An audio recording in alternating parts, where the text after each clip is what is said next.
Platform ticket, third class ticket. ஆமா, என் மேல என்ன கோவம்? தமிழ்ல ஸ்ருதி சேகர் மாதிரி இப்படி போட்டு அடிச்சுட்டியா? அப்படி ஒண்ணும் இல்ல. இந்த பைகுண்டாங்கிற ஒரு பையன் இதே மாதிரி ட்ரெஸ் போட்டு ஏமாத்துறான். நீ மனுக்கு ட்ரெஸ் போட்டு இருந்தியா? அதுக்காக என்ன போட்டு அடிச்சுட்ட? ஆமா, என்ன இங்க நீ எதிர்பார்க்கல? இல்ல நிச்சயம் எதிர்பார்த்தேன். அட்ரஸ் இல்லாம மெட்ராஸ் வரவங்களுக்கு அடைக்கலம் கொடுக்கறது இந்த மாதிரி இடங்கள் தானே. அது கிடக்கட்டும். ஏன் மிஸ்டர், உங்களுடைய நிரந்தர மாளிகை இதானா? இது தேவையில்லையே. நேத்து நான் இருந்த இடத்தை பார்த்திருக்கணும்.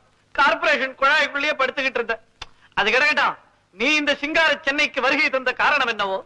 என் குடும்பத்துக்கு சொந்தமான பல லட்சக்கணக்கான ரூபாய்களை மோசம் பண்ண படுபாவை கண்டுபிடிக்கத்தான் இங்க வந்தேன். கவலைப்படாத, எனக்கு தெரியாத படுபாவியே இருக்க முடியாது.